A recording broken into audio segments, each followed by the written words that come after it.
the program. So you can still view the program on our AARP YouTube channel. So please click Got It when it shows on your screen. If you're not familiar, AARP is the nation's largest nonprofit, nonpartisan organization dedicated to empowering people to choose how they live as they age. With nearly 38 million members, AARP works to strengthen communities and advocates for what matters most, with a focus on health security, financial resilience, and social connection. Today's program focuses on health and safety.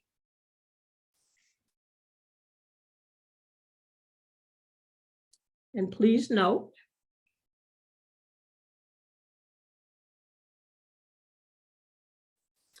this session is intended to be informational and educational and does not constitute medical advice, diagnosis, or treatment. You should always seek the advice of a physician or other qualified healthcare provider for diagnosis and treatment of your specific medical needs. For questions regarding personal health or medical conditions, and before beginning or changing, any treatment, activity, program, or dietary plan.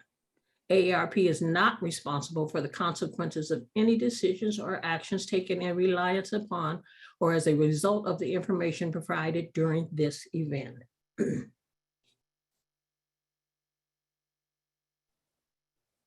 So, who's in the audience today? Joyce, who do you see in the chat? If you haven't already, please put your first name and city you're zooming in.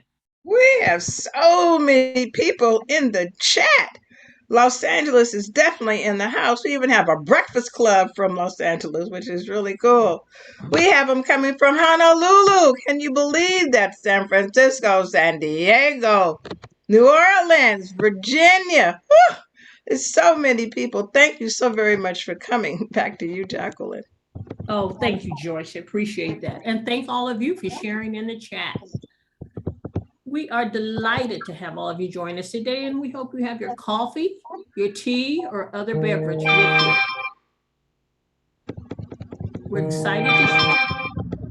We're excited to share with you how to know what's expired in your kitchen. So to get us warmed up today, we have 2 poll questions, and we ask you to quickly submit your answers. Poll 1.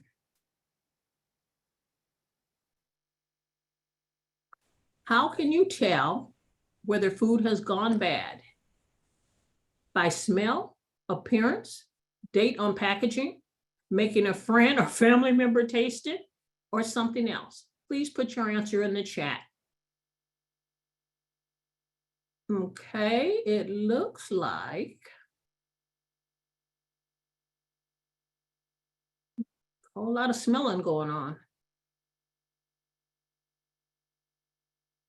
Yeah, it looks like 48% of us go by smell, 28% of us go by appearance, 19% date on packaging, and 1% and 5% use some other method.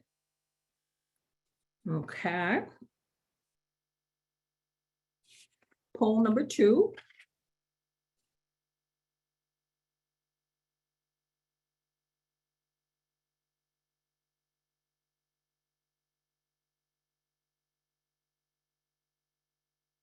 How can you tell whether food has gone?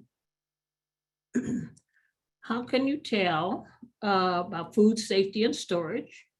For poll number 2.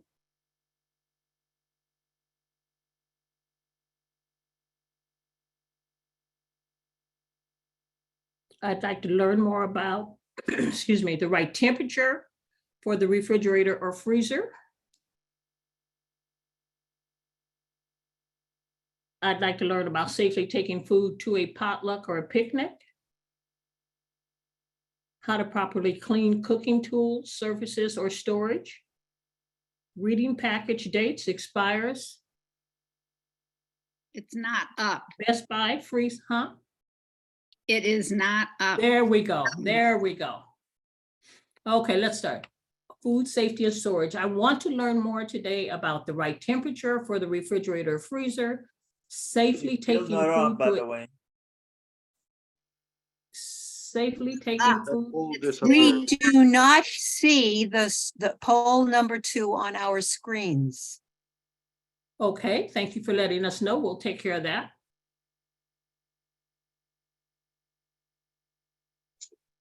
We're trying to relaunch the poll.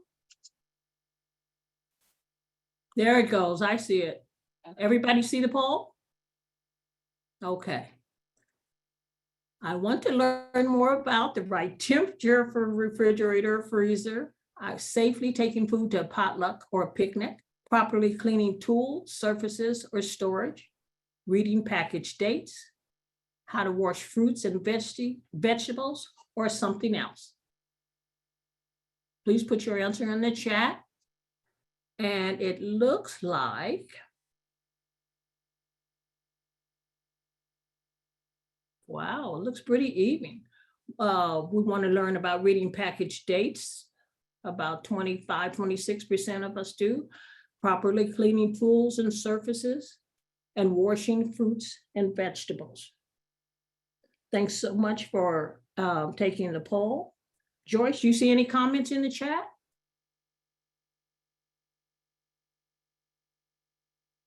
I'm sorry, I couldn't hear you. What'd you say? You see any comments about this on the food safety in the chat? No, not yet. I do see a few that is coming in. So it says, where's the poll? Well, okay, we know that one. Yeah, I think we cleared that up. So it's pretty much cleaning the food and the tools, temperature in the fridge, reading package dates, but not really all of them. They only do a little bit. Oh, here's some more coming in. Washing and removing pesticides, which is really important. So they are coming in, Jacqueline. Okay, that's good.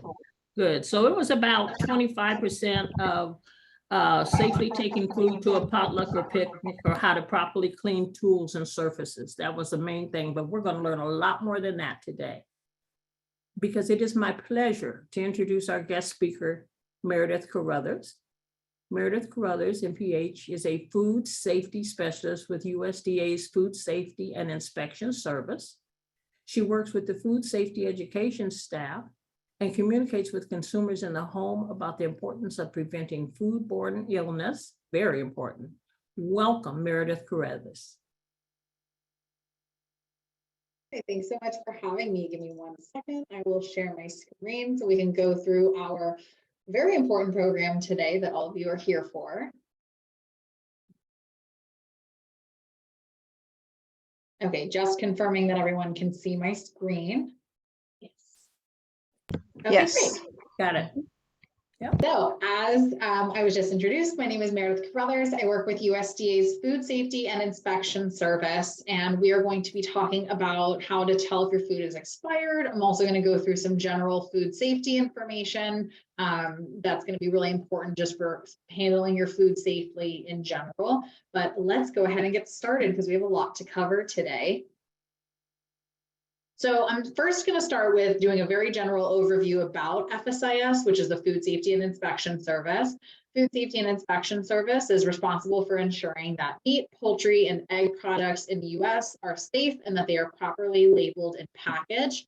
My specific team that I work on within FSIS is the food safety education staff. So our staff is responsible for educating consumers in the home about the importance of food safety, handling your food safely, and preventing foodborne illness. So to really understand, what it is that we're talking about and even how to, tell if your food's expired, how to handle food safely, we first have to understand a little bit about foodborne illness. So we're going to start with some basic information like what it is, how it, can impact you and how to prevent it. So foodborne illness is a preventable public health challenge that causes an estimated 48 million illnesses per year, as well as 3,000 deaths and 128,000 hospitalizations. It is an illness that comes from eating contaminated food. And a lot of this sometimes is, there might even be a higher number than what's on your screen right now, because it's severely underreported. It's really dependent on, do people go to the doctor? Are their symptoms bad enough to have to go to the doctor and get tested to see if they have a specific foodborne illness, versus a lot of people's symptoms can kind of be handled in the home. So regardless, this is the reported impact that it has on the US each year and can be quite serious, as you can see.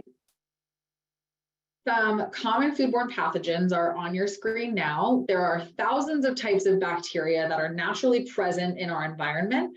Microorganisms that cause disease are called pathogens. So all of these on your screen are pathogens.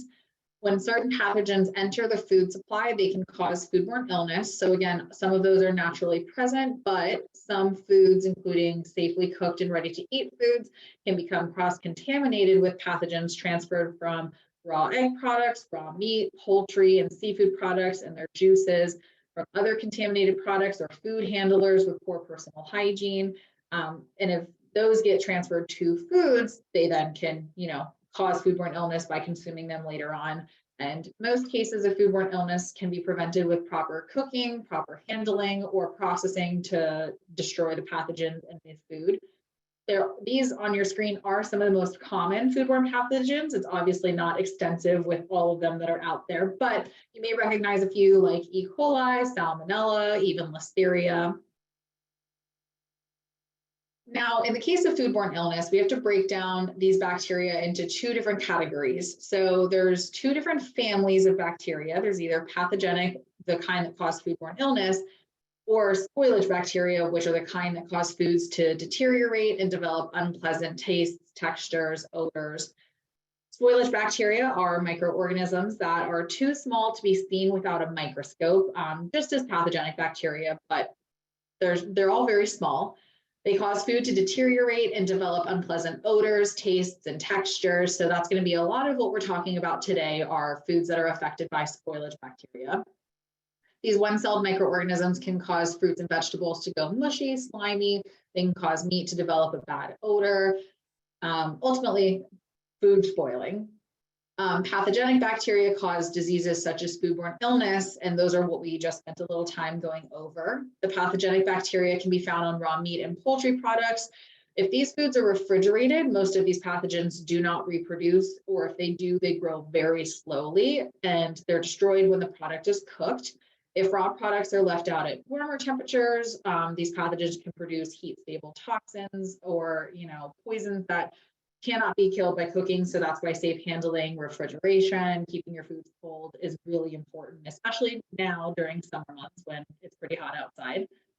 And it's important to remember that unlike spoilage bacteria that causes food to have those tangible things that you can see, feel, or taste, or smell, like those differences that they change, pathogenic bacteria don't cause any of those things. So if your food is unsafe or has, foodborne illness bacteria in it, has those heat-stable toxins, you won't be able to tell. There's no way to tell or detect that. So if you think that a food has been mishandled, it could be dangerous, and we would recommend to eat it. But we'll go into some more detail about that. Foodborne illness symptoms. If you do consume pathogenic foodborne illness bacteria, it's possible you may get sick. The onset of symptoms may occur within hours, or it even could take weeks. And it often presents itself as flu-like symptoms such as nausea, vomiting, diarrhea, or fever. And because they're, a little more flu-like, some people may not recognize that these are illnesses caused by bacteria, foodborne illness bacteria. Other symptoms can be upset stomach, cramps. It'll cause dehydration if you're not staying hydrated. But although a lot of these symptoms can be managed at home, as we said on that, kind of first number slide, some of these symptoms can create things that are a little more severe. They can be more severe, and it's possible for them to create those serious symptoms that require medical attention. And we always recommend contacting a medical provider if the symptoms persist, or if they feel unmanageable at home, or feel serious enough that, you do feel like you need to contact somebody medically. Remember that foodborne illness, like I mentioned, can cause hospitalization or death and can be worse, especially among older adults. So it is important to monitor these symptoms if you're feeling them. But these are some of the basic symptoms. Everyone is at risk for getting foodborne illness. However, some people are at greater risk for experiencing a more serious illness or even death should they get a foodborne illness. Those at greater risk are infants, young children, pregnant women and their unborn babies, older adults, people with weakened immune systems, such as those with HIV and AIDS, cancer, diabetes, kidney disease, or transplant recipients. Some people may become ill after ingesting only a few bacteria, and others may remain symptom-free after ingesting thousands. So even though it's not guaranteed that you'll get sick after consuming these bacteria, it is very important, especially as at-risk populations, to err on the side of caution, handle food safely, and just overall try and prevent foodborne illness as much as possible. Specifically for older adults, adults age 65 plus are considered an at-risk population and are at an increased risk for hospitalization and even death from foodborne illness. Compromised immune systems, chronic diseases, and normal bodily changes all contribute to this increased susceptibility to foodborne illness. By the age of 65, 86% of people will be diagnosed with one or more chronic conditions. And after the age of 75, many adults have a weakened immune system and are at an increased risk for foodborne illness. Medication side effects, changes in functioning organs, underlying chronic conditions, and age-related changes to GI tract are all contributors to this increased risk. Now that we've talked about the basics of what foodborne illness is, we'll go into a little bit about safe food handling. So we're going to start with the 4 steps to food safety that are essential when cooking and storing foods and just handling in general to prevent foodborne illness. Contrary to spoilage bacteria, which again we'll spend some time talking about spoiled foods and expiration dates and things like that in a little bit, but contrary to that, spoilage bacteria causes those changes in food that you can tell, but foodborne illness bacteria do not. So it's very important to follow these safe handling steps to make sure that you're not getting foodborne illness as much as possible. So the 4 steps that we always talk about with everyone are clean, separate, cook, and chill. These are the 4 steps that you can, follow in your own home. They're very simple to follow. And it's easy to remember as well because there's just 4 of them. So clean means starting with clean hands and utensils and washing your surfaces, utensils, and hands regularly throughout food preparation. Separate is keeping your raw foods separate from any foods that are ready to eat, such as raw meat and poultry, separate from any fruits and veggies that you're not cooking. Cooking is cooking to a safe internal temperature as measured by a food thermometer, which we definitely recommend to have if you don't already. Using a food thermometer is that only sure way to tell if foods are fully cooked. And then lastly, chill, refrigerator freeze your food promptly after it is cooked. If you have foods out for a potluck or something, getting them back into the refrigerator within a safe amount of time and making sure your fridge and freezer temps are at the right temperature. But that's a quick overview. We're going to go over these in a little bit more detail, give some additional tips so that way you feel confident in your own home to be able to do these 4 steps. So clean, more detail about clean, like I mentioned, really about getting your hands and surfaces cleaned and keeping them clean throughout food preparation. You always want to wash your hands with soap and warm water for 20 seconds. You want to clean your kitchen surfaces and equipments with the hot soapy water after you are preparing food. You want to start with those clean surfaces, but after they've especially touched raw meat and poultry, making sure you're using, a washcloth or a kitchen towel or a paper towel with soap and hot water, and then using a sanitizing solution after that for your surfaces, your sink, anything, that has touched raw meat, poultry especially will help kill all of that bacteria. I just mentioned, clean your cutting boards with that hot soapy water and bleach sanitizing solution. You can make this at home with a tablespoon of liquid chlorine bleach and a gallon of water, or you can use a commercial sanitizing solution that has been stated on the bottle that is safe for food contact surfaces. That's a really important note because otherwise you could be leaving harmful residues behind that then are touching food. So make sure it says safe for food contact surfaces if you're preparing food on those surfaces. We recommend using plastic, not wooden cutting boards. Wooden boards are okay for certain things, but especially if you're preparing raw meat and poultry, it's best to avoid wood just because it's more porous. It's hard to really fully clean and sanitize properly to the full extent that it needs to be safe. We recommend using plastic instead of wood just for cleaning purposes. And then if you're cooking outside of your kitchen or away from your kitchen, make sure you're packing clean cloths, moist towelettes, or hand sanitizer. The best scenario is always to wash your hands with running water, but if you're going to be, outside at a picnic or camping or something, moist towelettes or hand sanitizer are good alternatives. Oh, A little Meredith, bit more about hand washing. These are our 5 steps to hand washing. It is really recommended to follow all 5 of these steps. We've done consumer research studies that have shown that people are not washing their hands following all 5 of these steps up to 99% of the time. So it is a struggle to try and get people to wash their hands fully, but we recommend following all 5 of these steps, especially the scrub for 20 seconds part. It is really imperative to make sure you're getting all of that bacteria off of your hands, because in the kitchen, our hands are vehicles for bacteria transfer. You touch raw meat, poultry, it's super easy to then touch a spice container, touch your sink handle, and then completely forget about that later. And that bacteria has now spread and can spread to other things, causing cross-contamination, and it's not something that we want. So full hand washing is very important. Meredith, we're getting a couple of folks that are asking if you could speak a little bit slower. I know you got a Sure. lot of information to share. Yes, yeah, I just want to make sure I'm getting through everything, but thank you so much for the note. I will make sure I talk a little bit slower. Thank you. For this step, for separate, biggest thing is you want to keep raw meat and poultry separate from any foods that are ready to eat. This is extremely important to help prevent cross-contamination. Cross-contamination is the transfer of that foodborne illness-causing bacteria from one place to another, namely to someplace you don't want it to be. So if you're, preparing raw chicken breast on a cutting board, and then right after that, you're putting your lettuce on top of that cutting board to cut it for a salad, that's going to cross-contaminate harmful bacteria from that chicken onto your salad, which you're then eating without cooking. So you want to keep that raw meat and poultry separate from any of those foods that are ready to eat. Prepare them last if you can, or use separate cutting boards, so that way there is not even a risk of using the same plate or utensil or anything like that on those. Keep things separate as much as possible.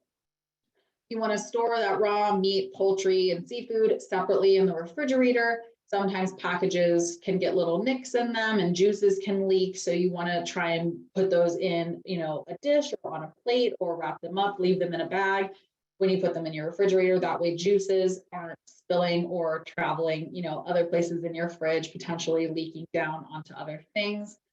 And then, especially now that it's summer with grilling season, really needing to make sure you don't ever use a dirty or a plate that had raw food on it to put your cooked food on it as well. It's easy to forget, you take your raw burgers out to the grill, put them on the grill, leave that plate there, put the cooked burgers back on top, but that's cross-contaminating that bacteria to your cooked food. So always remember to use a separate plate, or go inside and clean the plate or a platter or whatever you're using to transfer that food. But ultimately, making sure you're keeping raw meat separate from anything that's ready to eat. Next step is cook. Cook is cooking to a safe internal temperature to make sure you've destroyed all of that harmful bacteria. We always recommend to use a food thermometer. It is the only way to tell if food has been fully cooked to the safe internal temperature. A lot of people use color or juices as an indicator of doneness, but there have been studies that have shown that a burger would be brown but not fully reach that safe internal temperature, and that some were pink but had reached a safe internal temperature. So color is not a reliable indicator of doneness. Of course, the color does change as food gets more cooked, but it's not a reliable indicator. It's possible for that not to be fully cooked to a safe internal temperature. So it really is recommended to use a food thermometer any chance you have. And then cooking to these safe internal temperatures. So fish is 145 degrees Fahrenheit measured by that food thermometer. Any whole cuts of beef, pork, veal, or lamb. So a whole cut is steaks, roasts, or chops. Those all need to go to 145 degrees Fahrenheit with a 3-minute rest time. So as soon as your thermometer has reached 145 degrees, let that meat sit for 3 minutes before carving into it or before tasting it, because the temperature will continue to rise a little bit and it'll reach its full fill point. Ground meats are 160 degrees Fahrenheit. Egg dishes, 160 degrees Fahrenheit as well. And then any poultry, whether it is whole, pieces, or ground, need to reach 165 degrees Fahrenheit. And so one fun tidbit is that we actually do have this available as a magnet to send free of charge. And I can make sure that everybody has that information, or you can contact the hotline here on the bottom of your screen where it shows this. There's also another portion with the hotline at the end, but we do have these magnets available free of charge. If you're interested, you just reach out to us and we can make sure we get you one. But they're very handy to have on your refrigerator. You can slap one on the grill for a grilling season, but they're available as a magnet. Go ahead and order one. Last step is chill. So chill is really referring to keeping foods nice and cold and at a safe temperature, because cold temperatures do slow bacterial growth or pause it completely, depending on how cold it is, like the freezer. So very important to follow cold recommendations.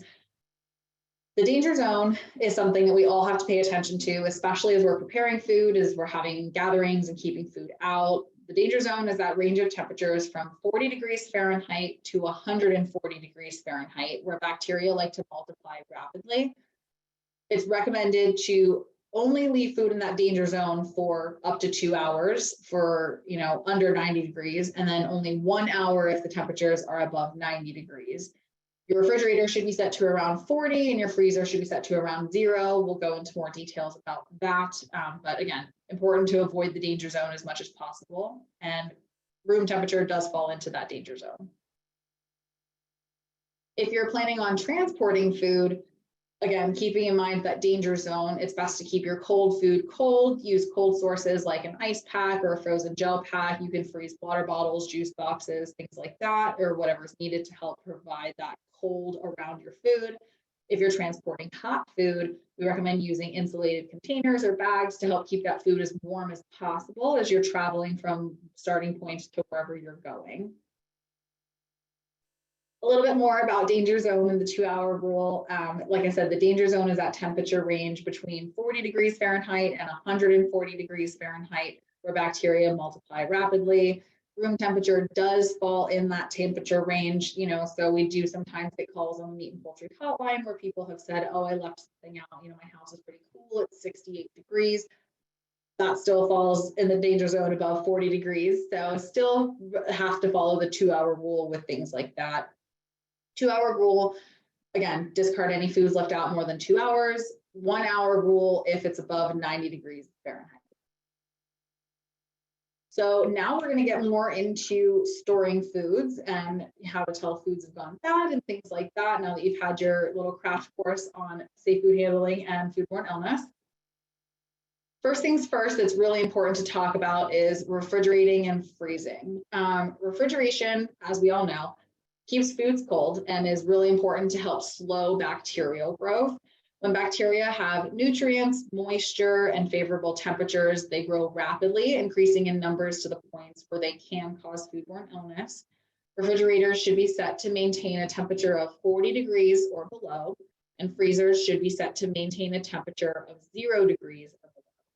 Some appliances have built-in thermometers to measure their internal temperature, and for those appliances without this feature, there are appliance thermometers that you can stick into your refrigerator or freezer to help monitor that temperature. Foods held at these temperatures, will stay safe.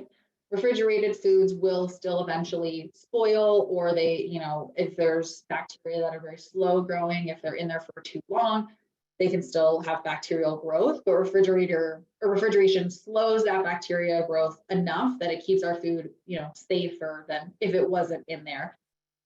Freezing will keep food safe indefinitely, but we'll go into a lot more detail about freezing in a moment. As you can see on the graphic on your screen, here are some good tips for your refrigerator. The main compartment of your refrigerator will maintain a more consistent temperature than the door. So it's recommended to store your perishable foods like raw meat, poultry, dairy, and eggs inside the main compartment of your refrigerator. And then because the temperature changes frequently on the doors, only storing things like, condiments or butter, things that aren't going to perish as quickly as meat, poultry, dairy, etc.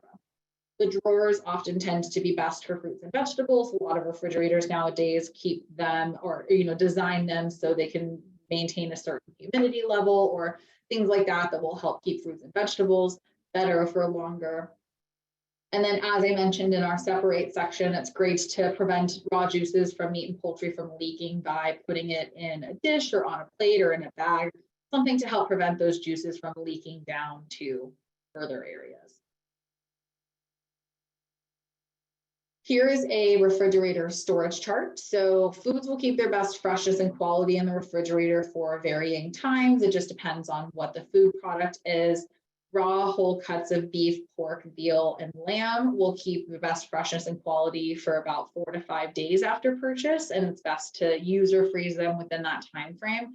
We'll go into a little bit more detail about product dating in a bit, but generally, once you get especially raw meat and poultry home, it's best to follow this home recommended time frame versus following the date on the package. Again, I'll go into that a little bit more in a bit, but so that raw meat, or raw beef, pork, veal, and lamb within about 3 to 5 days. Ground meats and then raw poultry should be used or frozen within 1 to 2 days, and then all cooked foods and leftovers should be consumed or frozen within 3 to 4 days. For freezing, we at FSIS, we love freezing, or I love freezing, because food stored at 0 degrees Fahrenheit or below will always stay safe. It is too cold of a temperature for bacteria to multiply or grow at that temperature. So as long as foods are frozen, they will remain safe. The quality of food will start to decline or suffer with the longer that it's frozen. So, you know, it's not recommended to keep food frozen for like 5 years plus type thing, because eventually it will start to dry out or lose moisture. Its flavor, it might change its texture, but safety wise, it will remain safe. So freezing does, you know, preserve food for a very extended period of time because it prevents that growth of bacteria. It also then prevents food spoilage from happening as well. Because freezing keeps food safe almost indefinitely, the recommended storage times, like I mentioned, are for quality only. Freshness and quality at the time of freezing does affect the condition of frozen foods. If it's frozen at peak quality, thawed foods will emerge from freezing or being frozen, tasting a lot better than frozen foods near the end of their useful life. So if you freeze items that you won't, so ultimately freeze items that you won't use quickly sooner rather than later. So if you purchase something and within a day, you know, you're not going to get to use it within, you know, the next few days, best to go ahead and freeze it as soon as you realize that versus waiting until very end, because ultimately if something starts to spoil, freezing won't save your food. It will just freeze a spoiled product that will still be spoiled once you thaw it. So better to freeze it quickly and then store all your foods at, again, 0 degrees or below to retain that vitamin content, flavor, texture, etc. Leftovers are an interesting debate sometimes amongst consumers, but we recommend at FSIS to use or freeze your foods, your cooked foods that are considered leftovers within 3 to 4 days. They can also be frozen, best quality, for 3 to 4 months. So most leftovers will freeze pretty well, but you know, certain foods won't ever freeze well, just depending on their moisture content, etc. But if you freeze your leftovers, best quality, general range, 3 to 4 months. And then although, like I mentioned, they're safe indefinitely, frozen leftovers can lose moisture and flavor when they're stored for longer times in the freezer. When you're reheating your leftovers, make sure that they reach 165 degrees measured by a food thermometer. Recommended to reheat sauces and soups and gravies by bringing them to a rolling boil. Cover your leftovers to reheat them. This helps retain moisture and helps even heating. And then if you have leftovers that have been out for more than 2 hours or 1 hour above 90 degrees, it's recommended to discard them. Now we get a little bit into more of the shelf stable foods and their storage guidelines. Foods that can be safely stored at room temperature or on the shelf are called shelf stable. These are non-perishable products, including jerky, country hams, canned and bottled foods, rice, pasta, flour, bread. We all, you know, are very familiar with those, I'm sure. These foods are often in aseptic or retort packages or cans, jars. These do not require refrigeration, oftentimes until after opening. Not all canned goods are shelf stable though, so you do always have to double check. There are certain canned hams and seafoods that will say keep refrigerated on them, but they should be very clearly labeled as such. Store canned foods and other shelf stable products in a cool, dry place. Never put them above or besides the stove, under the sink, in a damp garage or basement, or any place exposed to high or low extreme temperatures. Temperatures below 85 degrees Fahrenheit are best, and it's recommended to check your pantry every few weeks just to make sure you don't have any canned goods that are past, very past their dates or have dents or leaking or bulging or anything like that. You also shouldn't purchase any bulking, rusted, leaking, or deeply dented cans. Well, oftentimes a small dent is not a huge concern, but if they're deeply dented, bacteria can, it can compromise the stability of the can and bacteria can get in there. So not best to do those. And then we do have this chart up here with different recommended timeframes for shelf stable items, but in general for canned foods, low acid foods will keep their best freshness and quality for about 2 to 5 years, and high acid foods for up to 18 months. Food product dating is something that can be very confusing for consumers. There are not consistent dates that are used on products, and oftentimes some products may not even have a date. Technically, manufacturers provide dating to help consumers and retailers decide when food is of best quality, but except for infant formula, dates are not an indicator of the product's safety, and they're not required by federal law. So a lot of people use the dates quite religiously. They're ultimately meant to help determine when a food is at best quality. Except for infant formula, they're not necessarily expiration dates or indicative of the safety of the food. They're still really useful to help know, a general range. But as I showed you guys the storage charts a few slides ago, it's best to try and use some of those at-home storage guidelines when you purchase foods, just to make sure you're using them within an amount of time before they start to spoil or before they, can become unsafe. So for example, if you buy chicken breast in the store that has a sell-by date of a week from now, when you bring it home, you want to still try and use it within 1 to 2 days and not necessarily wait for that date next week, because dates don't always mean this is how long you had until it is good for. So some of the dates that are used on products and what they mean are best if used by, sell by, use by, freeze by. A best if used by date indicates when a product will be of best flavor or quality. A sell-by date tells the store how long to display the product for sale for inventory management. Again, not a safety date. A use-by date is the last date recommended for the use of the product while it's at peak quality. A freeze-by date indicates when a product should be frozen to maintain peak quality. So again, as these foods contain quality related dates, once they're purchased and taken home, it's still best to try and follow those at-home guidelines, just because bacteria do their own thing. In a store, a lot of foods are being stored at a colder temperature, which, as we learned, helps prevent the growth of bacteria as quickly. Once you take that home and it's not being stored at as cold of a temperature, it could spoil quicker, the bacteria could start to multiply. So we really recommend using those at-home storage guidelines to make sure you're using your foods quick enough before they start to spoil or start to go bad. Now to talk a little bit about spoilage. So foods that deteriorate and develop unpleasant odors, tastes, and textures are spoiled. Spoilage bacteria can cause fruits and vegetables to get mushy or slimy, or meat to develop a bad odor. Most people wouldn't choose to eat spoiled food, and we don't recommend to eat spoiled food, but you wouldn't get sick in the same way as we've talked about that foodborne illness causing bacteria, but it's still, again, wouldn't recommend to necessarily eat spoiled food. Change in color alone doesn't mean a product is spoiled. Color changes are normal for fresh product. For example, beef may start to turn a little bit brown just because of its interaction with oxygen in the air. That's not necessarily a huge spoilage concern. It's more so just a natural thing that happens with beef. But with spoilage, there can be a change in color. Often it'll be more of a fading or darkening. Like if you have chicken breasts, for example, they may become a little more gray or something like that. In addition to color change, meat or poultry will have an off odor, be sticky or tacky to the touch, and it may be a little more slimy. And either way, if meat has developed these characteristics, it should not be used, and it was recommended not to go forth with consuming that. Fruits, vegetables may develop mold. Again, they'll start to kind of get mushy, deteriorate, become slimy. A lot more produce will get moldy versus meat and poultry, unless it's more of a processed meat and poultry.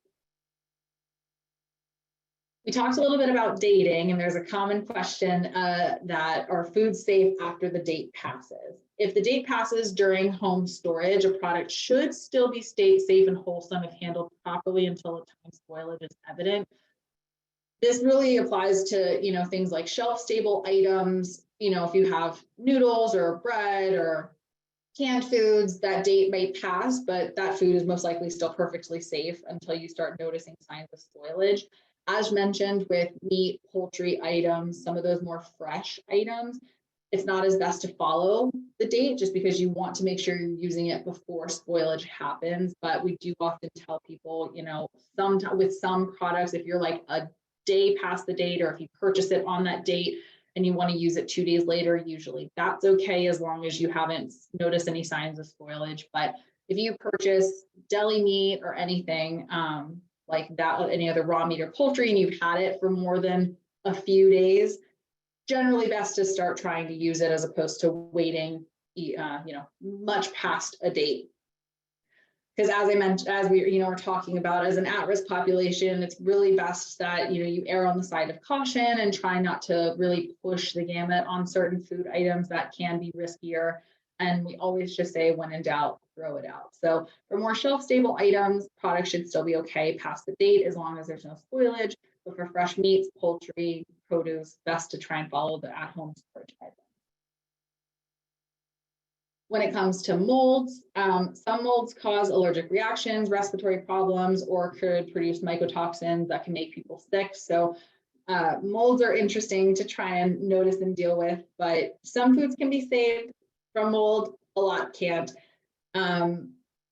Some molds are used to make certain cheeses and things, so like blue cheese, and they're a safe mold to consume. But if you bought a food without mold and it develops mold in your care, take caution. Mold spores can move pretty quickly and can, you know, start to transfer to other foods or other locations. So if you notice food with mold, best to help, you know, clean your refrigerator, clean the area around it. Try not to let that food stay there for that long without, you know, removing it or cleaning it, because it can then start to spread to other foods. Some foods, like I mentioned, are okay, like hard cheeses or firm fruits and vegetables with a low moisture content, such as cabbage, bell peppers, and carrots. You would just want to cut off at least an inch around the mold spot. Make sure your knife doesn't go through the mold, because then that can cross-contaminate to other locations. And then discard the mold spots, and then you can use the remainder of the items. But if it has gone to soft fruits and cheeses, bread, all of those items, it's most likely not possible to make it safe, because those spores can kind of travel and root down and spread into those items. So definitely discard those items, but hard cheeses, firm fruits and vegetables are okay to save. I know we're wrapping up on my time, so that way we can get to questions. So I'll quickly go through some of our resources that we have. We have a toll-free meat and poultry hotline where you can call and talk to food safety specialists like myself about any food storage, food handling, preparation, purchasing questions that you have. We're available Monday through Friday from 10 a.m. to 6 p.m. Eastern time. So that's 7 a.m. to 3 p.m. Pacific time. We're in California. And we're available on the phone, live chat. We're also available via email. You can email us at mphotline@usda.gov, but we're happy to answer any of your food questions that you have.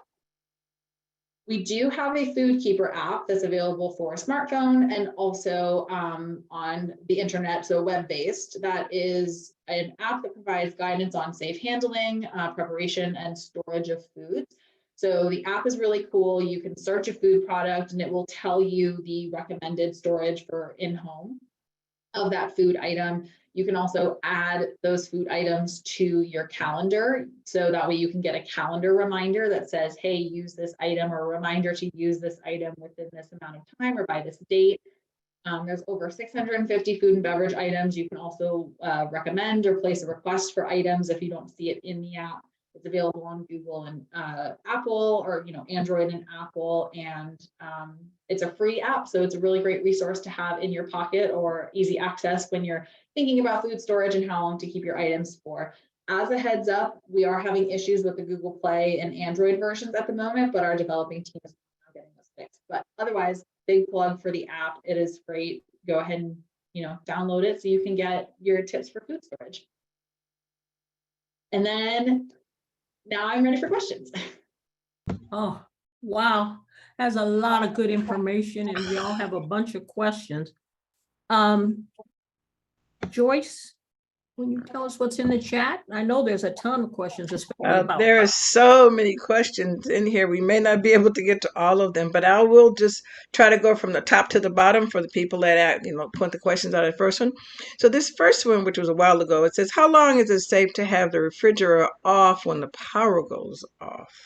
Great question. So your refrigerator will keep a safe temperature for about 4 hours when the power is completely off. I know that's not a terribly long amount of time.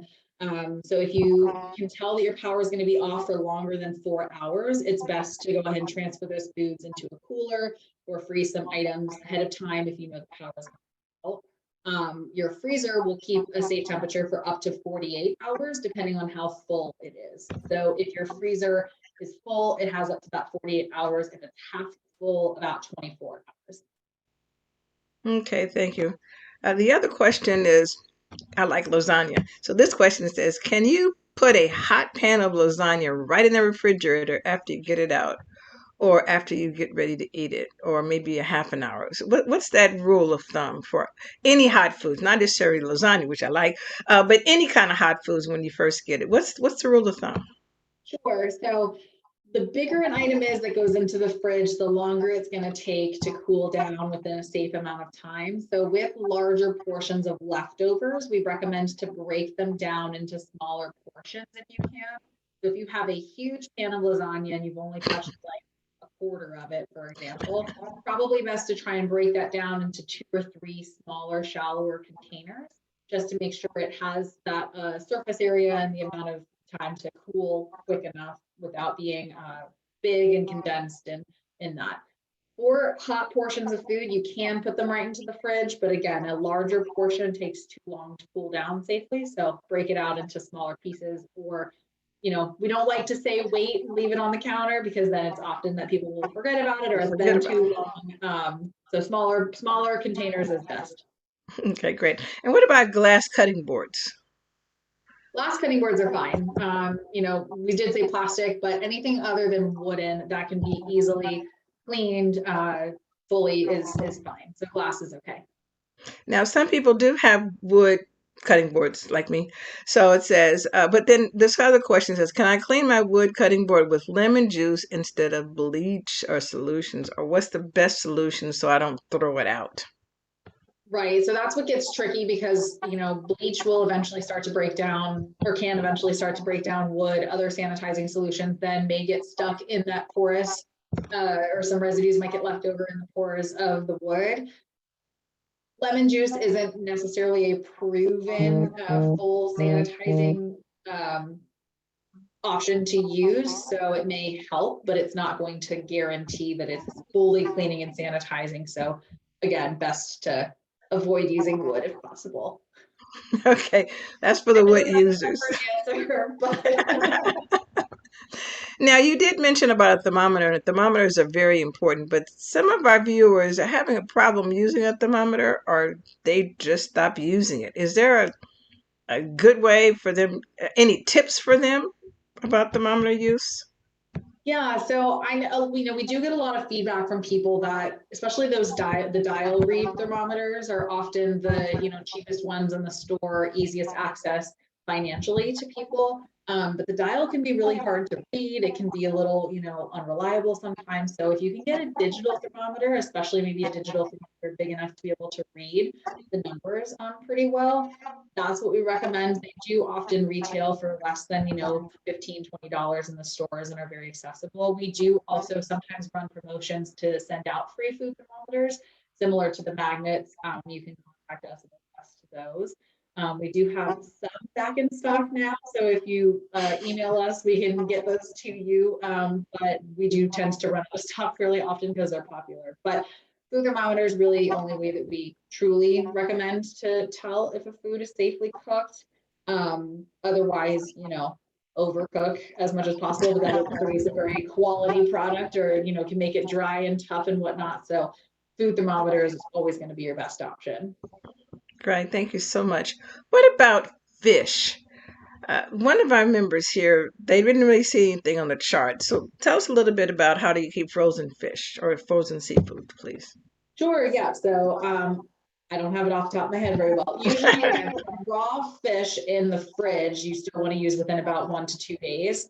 Not keeping it for too long. It usually won't last as long as the red meats in the fridge. In terms of frozen, because of the way that fish is composed, it doesn't keep as long as something like a red meat in the freezer. Best quality again, because remember, everything will stay safe forever in the freezer. But I would say off the top of my head, I'm thinking it's usually like 3 to 4 months. You want to use fish within maybe even 1 to 2, just to make sure it's not, going to change texture that greatly. Yeah, I tried. I was telling the ladies earlier, when I get my fish, I usually use it fast. So it doesn't Yeah. really go in the freezer. But for some people, if you get it in bulk, it would be a challenge. Right. Somebody, And of course, there's going to be flakier fishes. Like I think salmon usually holds up a little bit better than like tilapia, for example. So it kind of just depends on the fish too. on the fish too. Okay. 2 more questions. Raw rice. You had mentioned that it's not good to put raw rice in the refrigerator. Why not? Am I hearing correct? Raw rice? Yes. It says, why is raw rice not recommended for refrigeration? I know it's a staple, but some people like to put rice in the refrigerator. I actually don't know. Oh, okay. Yeah, I'm not sure if that went or that came from us, or I don't recall mentioning that, but I think sometimes with some of those things, it can change like the starch content, or not the starch content, but the way that the starches like function. But I don't think it's necessarily a bad thing to put it in there, or if it is, I'm not aware of. There's a couple of other questions regarding like shelf items, putting them in the refrigerator, like oil and etc. So do you have any, I know you mentioned about shelf items and you talked about it's just best to make sure you read the labels and if there's anything, but that's a question that I do see on here about shelf items being in the refrigerator. Okay. Yeah, so Go ahead. go ahead. No, go ahead. So the shelf stable items in the refrigerator is one of those things where like sometimes it can help, sometimes it can kind of change how that food is. Like for example, bread in the refrigerator might actually go stale quicker. Yeah. So there's differences in which different products and kind of how they operate with different temperatures, but I don't think it's necessarily unsafe to ever put anything in the refrigerator. It's just going to change the quality of some items and may not be as favorable. Okay, and the last one, I know you talked about this was about milk. So why don't all foods have a caution label, since we know milk has a caution label, but all of them don't? So is there any rule or tips for, because I know milk and yogurt and et cetera, like dairy products may or may not have one, but then we have others. And this is the last question. So if you can kind of address that one, and then I'll go back to Jacqueline. Sure. So raw meat and poultry all have a safe handling label on them, which kind of talks a little bit about, this food could be a risk of foodborne illness. Here's how to handle it safely. That specifically is because FSIS is who regulates raw meat and poultry products, and it's necessary for us to put that label on there. It's required for any food that's not, or any meat and poultry that's not fully cooked. In terms of dairy and other food items, I'm not sure why there's not, like a caution label per se, but it does seem like it would be helpful to consumers to have something like that on there that either maybe has like a recommended storage time frame or, you know, the risks of that product. But oftentimes, those types of products that, I'm not aware of seeing those types of Those labels. types of problems. Okay. Well, thank you so very much. And there's more and more questions, but I'm gonna let Jacqueline talk now. And I guess, like you said, you can always go to that little magnet that you were talking about, or go to that food app, and of course get some additional information. Back to you, Jacqueline. Oh, wow, thank you. A lot of good questions and a lot of good information. And remember, if you need to re-review this, please go to our AARP YouTube channel where you can see the video. So before we close out, we'd like to take a quick pulse on what we've learned today. Put it in the chat. What did you learn from today's presentation?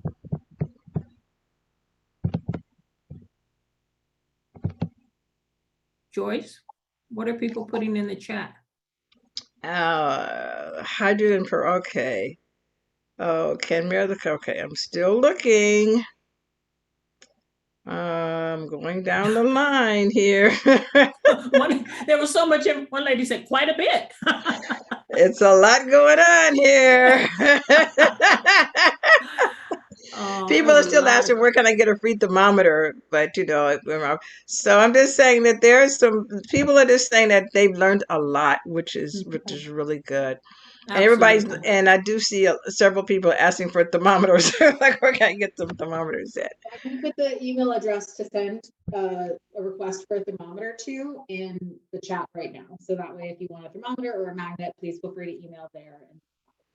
Okay, great. And then we have some more coming in. Okay, great. Thank you so much. Some people said that they learned that mold spreads quickly, and how to, keeping food away in the refrigerator too long. All of these things are very useful. Some people don't like not using their cutting boards, but that's another story. Remember that's right. But there's a lot of information. So go back to you, Jacqueline. Thank you so much. Thank you, Joyce. And thank you, Meredith. We really appreciate today's presentation. So finally, let us know how we are doing at Tea and Coffee Tuesday by filling out our survey. The link has been put in the chat. And we have some upcoming events. Please join us for the next Tea and Coffee Tuesdays monthly meeting on Tuesday, August 8th at 9 a.m. We'll be having a conversation on summer heat safety for older adults. We would like to invite you to our quarterly series, Piggy Bank Essentials with Martin, Thursday, August 24th at 9 a.m. Again, a big thank you to our guest, Meredith Carothers. We could probably ask you questions all day long.